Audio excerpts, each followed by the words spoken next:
Hey folks, and all be all here, and the big day is here. Wampa Omicron is finally out. It's the very first day, so it's still pretty early, so we really don't know the full potential. But I saw some really great footage across the board, and I wanted to quickly share it with you guys, just so that you're able to form an early impression of the power of the Wampa Omicron. First impressions for me, it's way more versatile and way more powerful than I initially thought. So definitely holds a lot of promise. And as more time passes, more people test it out in Grand Arena, we'll figure out more things that he'll be able to punch up and other areas where he might not work, where he might fail. So as we get more knowledge, I'll continue sharing that with you.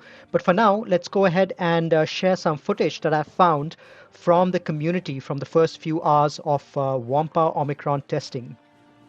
Now, the obvious choice over here for Wampa is against Mon Mothma teams. It's just reading his kit, the anti-rebel synergy, the anti-assist stuff that he has with his Furious Foe always ramping up damage. The very obvious team that you can take him against is Mon Mothma. And tons of videos I saw today of Wampa completely demolishing Mon Mothma teams. The damage ramp is simply insane. It's a pretty satisfying thing to see, and you don't have to worry about any debuffs landing, any stuns landing, because within the first turn or two, Wampa is already at 300-400% tenacity, and his damage just keeps ramping. And look at the amount of dots on the board right now. It's at least 20 to 30 dots, and at even if Mon Mothma starts cleansing, the amount of dots on any one person would at least be about 20 to 30 at any particular point in time. That means that Wampa's offense keeps increasing by quite a lot. The way that you should do this is you should immediately start with Icebreaker, and then any available turn for assist-based teams like this, any available turn, keep using the Furious 4 ability so that you keep ramping up your damage, and you'll notice that the enemy team simply melts away. So pretty good outcome. One thing I would say is something to be wary about for Mon Mothma is you do have the possibility of a timeout. If Cara Dune has got the hang on, I need to make sure that there's no sound over here. Yep. If Cara Dune has the Zeta on her unique, that means that she gets revived every time that there's that she has potency up, and Wampa has got no way of dispelling or applying buff immunity. So one thing that you'll notice is that in some cases, if you're not able to target Cara Dune at the right time when she doesn't have a potency up, then it is possible for you to time out. Let me fast forward this video a little bit, but you can see over here with a couple of minutes left to go, Wampa has taken out the whole enemy team pretty easily, but because Cara Dune always has potency up, he is not able to take out Cara Dune as effectively. And you can see over here, even though Mon Mothma has gone, Cara Dune is still around, and she keeps reviving. And even if you put it on auto, it's a very tough situation for the Wampa, and you're going to end up dropping a battle over here. So that's one thing that you have to be a little wary about. If you can manage to pull it off, try to kill Cara Dune. Try to avoid these teams, maybe the ones which have Cara Dune Zeta. Otherwise, try to take care of Cara Dune at an early enough phase before she has had a chance to get potency up. So that's one cautionary tale that I think you need to be careful about when you're going up against a Mon Mothma team. Let's check out the next battle. Now this is something also that I was curious about is Iden Versio. Iden Versio also just like Mon Mothma is an assist-based team, and there is there is some amount of synergy that Wampa can have in terms of taking out this particular team. Let's see, how this works out. Now, this is my own battle that I did today. I was very curious to see, how the Wampa would behave against an Iden Versio team. It's not the best Iden Versio team. Everyone is not fully relicked up. I wish I could have, tested it versus a more solid team. But I've seen a couple of other videos of Wampa working against an Iden team as well. If I don't know if it'll work against an all R7 Iden team, but so far the initial data seems to be pretty promising. These guys are really not able to get much damage done, and Wampa's with all his roars, he keeps ramping up so quickly. You can see over here, every time he does his roar, he gets 75% turn meter for the 5 enemies who are there on the battle. And because just like Mon Mothma, this is an assist-based team, every time that they damage him, he will his the cooldown on his Furious Foe gets reduced to almost zero, and he gets to use Furious Foe continuously. So that's a great thing over here. So you see over here, I keep using Furious Foe, try to ramp my damage up, and end with within a minute. Actually, I end with killing off this Iden team. With more relics, I think it might take a little more time, maybe 2-3 minutes. But I think that just the degree of ramp up and the offense that he has, Wampa, I think it's a pretty easy job to take care of Iden teams. The only thing you have to be careful of is potency modded Idens who can go fast and get 2 turns on your Wampa at the initial stage. That's something that you need to be a little wary about. But until we test it, I think we wouldn't know for sure.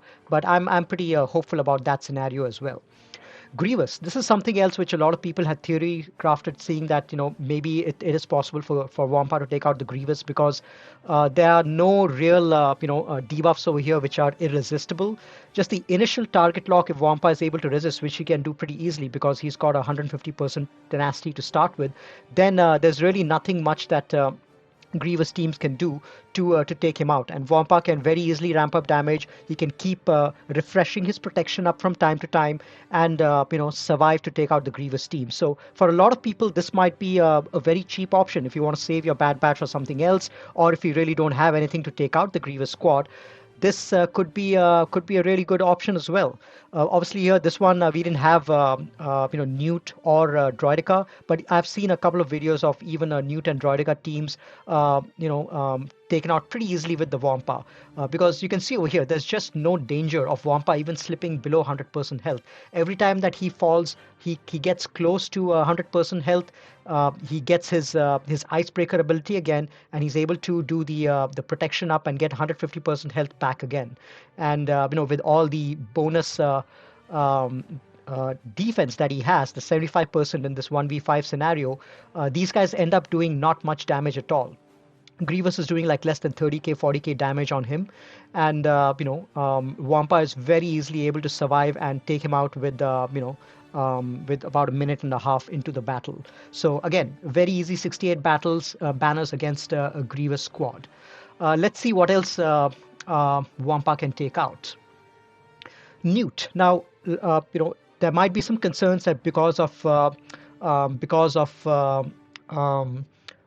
the extortion ability, which reduces Wampa's speed and increases the speed of the Separatist squad, that Wampa might not get many turns, but he ends up gaining tons of turn meter, as you'll see over here, just because he's countering so much, and because he's free of debuffs, he gets 20% turn meter, and because he's attacking a debuffed enemy, because usually the guy you're attacking will have dots, he'll get another 20% turn meter. So every time Wampa counters, he gets 40% turn meter. So even if his speed is lowered by the extortion, he still ends up going tons of times. You'll see over here, he ends up going quite a lot, and he ends up roaring almost every single time. And every time he roars, he gets 75% turn meter. And the next counter that he does, he because of turn meter overflow, he gets back up to more than 100% turn meter and takes a turn.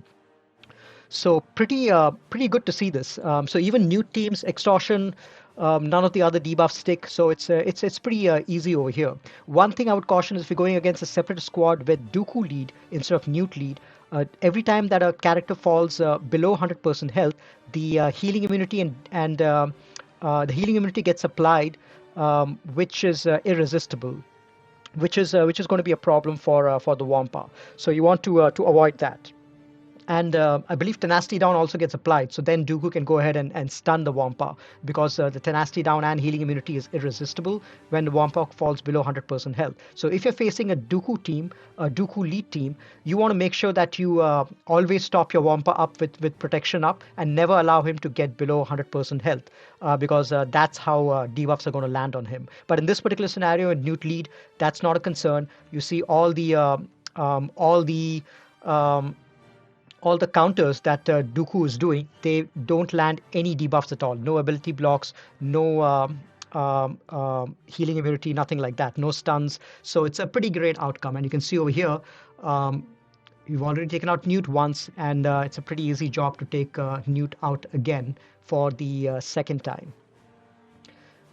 This, I believe, is an R8 Dooku, but you can see over here, just like in the previous scenario with Mon Mothma, there's always dots on this team. There's like 12 dots on Dooku, and tons of dots happening over here.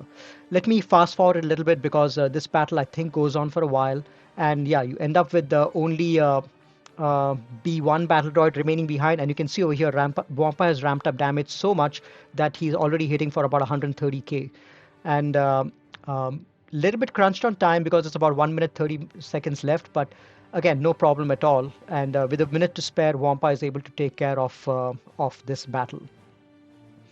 All right, let's go on to the next battle and see what else Wampa has in store for us.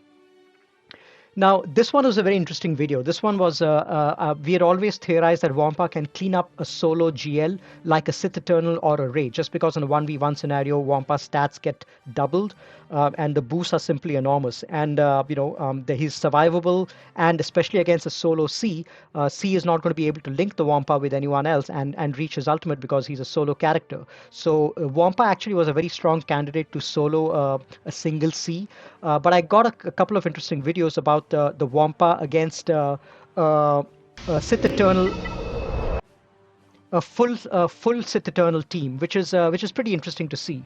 Now you can see over here, this is a relatively weak Sith Eternal team. I don't know why it has a Wampa at the end, but we do you can see the Wampa doing a pretty decent job. Even if there are more relic up Sith over here and better characters in the enemy team. With the exception of Malak and Treya, those can cause a problem against the Wampa. But any other Siths, I don't think there should be much of a problem for the Wampa because he will be able to resist all the debuffs. He will be able to apply dots on the enemy and get them to go down fast. He will be able to take down the enemy pretty fast and keep increasing his offense. As you can see over here.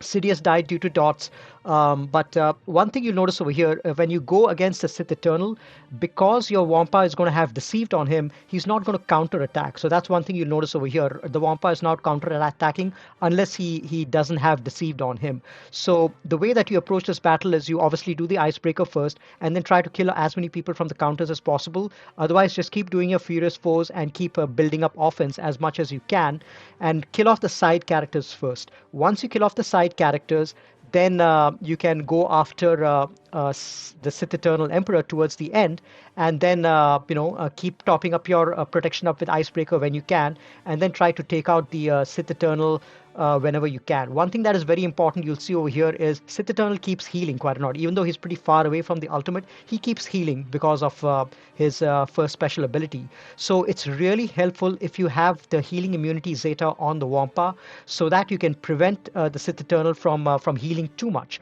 and you're able to get some damage done before he gets too much of the healing done. You can see over here his offense is ramping up, but it also does help that his healing immunity is also applied on the Wampa. Against the Sith Eternal, it's also helpful if the Wampa is a little bit more faster to prevent the Sith Eternal from really overlapping you, lapping you a couple of times, and making sure that you're able to at least get a few turns in before Sith Eternal heals a couple of times.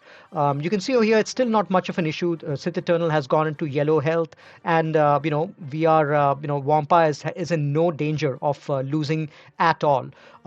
But there is a danger of timing out if you don't have the healing immunity Zeta over here. So you can see over here that guy keeps healing up, but with the Wampa's big offense boost, he does end up killing him and getting 78 banners, which is basically the max with one banner missing for protection. Now the final video that I'm going to show you guys is Sith Eternal against the Wampa. But in this case, the Wampa does not have healing immunity Zeta. And the Sith Eternal is R9, but and he's got some... wait 1 second, I think I've got the wrong video up. Yeah, this is the one. So this is a Sith Eternal squad, which is going to time out. Now you can see over here, this is an R9 Sith Eternal squad, and the sides were pretty good, but Wampa was able to take care of the sides no problem at all with about a minute and a half to go. And,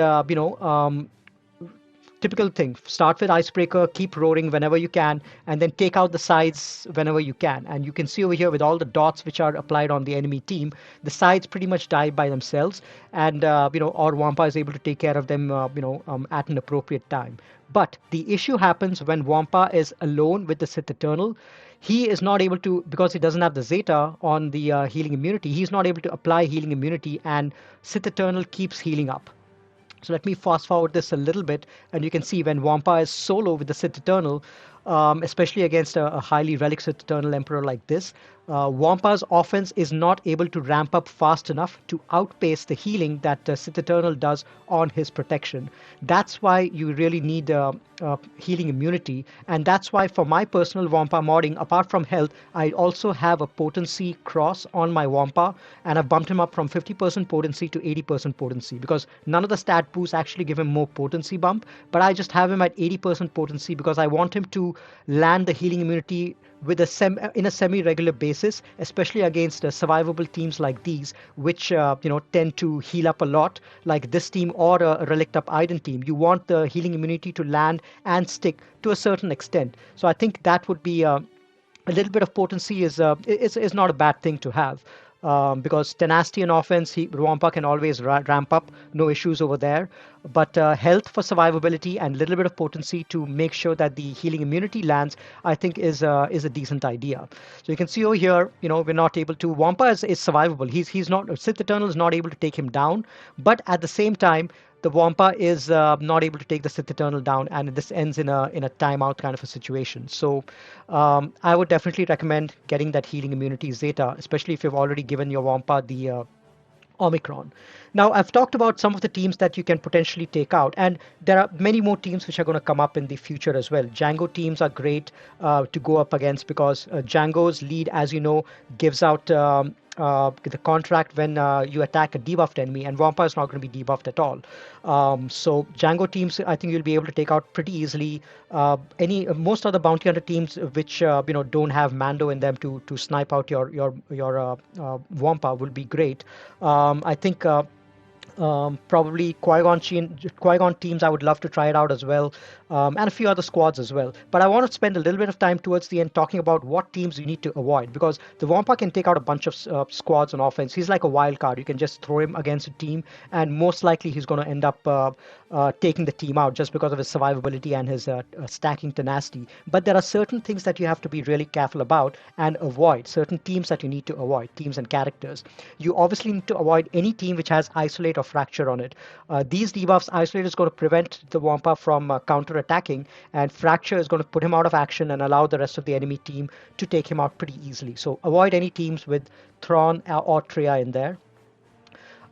Teams which apply tenacity down. There are tons of characters who apply tenacity down, and the stacking tenacity of the Wampa is going to get useless if tenacity down is applied. Then debuffs are going to land on him, and the enemy team will be able to control him a little more easily. So avoid any teams which will be able to apply tenacity down, because then your Wampa is going to have debuffs applied on him, and it completely negates his tenacity. Then you have irresistible types of debuffs like irresistible dazes, like the kind that Dash and Echo put out. So I would avoid Dash teams. I would avoid Hunter and Bad Batch teams as well, just because your Wampa can get controlled and taken out with those situations, because you won't be able to counter and gain turn meter. Teams which have irresistible stuns like Kylo Ren and SLKR, those will put the Wampa out of commission because no amount of tenacity is going to stop that. So avoid teams with those kind of characters as well. Teams which do percentage health damage, any CLS squad. CLS squad is really dangerous because you've got Chewbacca who applies tenacity down on his basic, and then all the debuffs are going to start landing. You're going to have C-3PO applying exposures. Chewbacca does percentage health damage as well. So any team which has percentage health damage is a big no-no. Plus, the initial stun from Han is irresistible. So your Wampa is probably going to get taken out with a CLS squad within the first 20 seconds. So don't take it against that. Even though he does have anti-rebel synergy and it might be tempting, but don't take him against CLS. Avoid teams which have new characters. Now, against gas, I would have probably ventured to take Wampa against a gas if there was no Rex in there. But as you know, Rex he ramps up on damage as long as every enemy allied clones take turns, and eventually his nuke is going to be big enough that Wampa will get taken out. Similarly, Cat has got a nuke. You've got other characters like Nihilus, Mando. All of these guys have got nuke situations. So the strength of the Wampa, which is basically out surviving the team until he builds up offense and then takes them out, that strength is not no longer valid anymore because your enemy might be able to nuke you out of existence. So I would avoid teams with nuke characters as well. Teams which have turn meter prevention or counter prevention, I would avoid those as well. Hux, as especially Hux lead, as long as Hux has advantage, Wampa won't be able to gain turn meter, which negates a huge part of his kit. As long as Hux has dominance, Wampa will not be able to counter attack on Hux lead, which also completely will allow the Hux team to dominate the Wampa. JTR squads also I would avoid. Plenty of reasons for that. The healing immunity that JTR applies is a locked debuff, and BB-8 applies tenacity down on his basic. So you'll have tons of debuffs that JTR will be able to land on him. Even if a Wampa does not have tenacity down, JTR's lead basically. As long as the her resistance allies crit against the enemy, you apply the expose, which is unresistible. And anytime the expose is on the enemy, anytime the resistance allies use special abilities, turn meter gets reduced. And so your Wampa is going to get controlled and taken out pretty easily against a JTR squad as well. So I would avoid those squads. And finally, Wampa relies all his damages on counters. So any team like Padme, which gain 40% protection up, unavoidable on countering, they won't be able to be taken out. Even with the 4 or 5 minutes of Wampa's offense ramping up, these guys will be too hefty to be taken out, and Wampa will be taken out pretty easily. They won't be able to land any debuffs on Wampa, but they also do percentage health damage. So if they generate enough stacks of protection up, they'll generate tons of courage, and they'll be able to take Wampa out. And Wampa doesn't have anything to dispel the protection up as well, to dispel the buffs. So don't take him up against Padme teams as well. So few teams to avoid that, as you can see over here. But other than that, I think it's open game in terms of GLs. Definitely take him against Rey cleanup and take him against Sith Eternal squads. Other GLs I would probably avoid for now. I don't really know whether he can work on a Lord Vader solo cleanup. Probably not, but no harm in trying it out. I would love to see a video on that. But just a few things to keep in mind. It's still very early days. We're going to discover a ton of stuff. So keep sending me videos if you've taken out of your Wampa gameplay in GAC, and I'll maybe make a follow-up video after a few weeks, after I've had a chance to collect some really good footage. But otherwise, I'll continue to keep, trying stuff out on my own as well. All right, hope you liked the video. Take care and happy gaming, and keep wamping.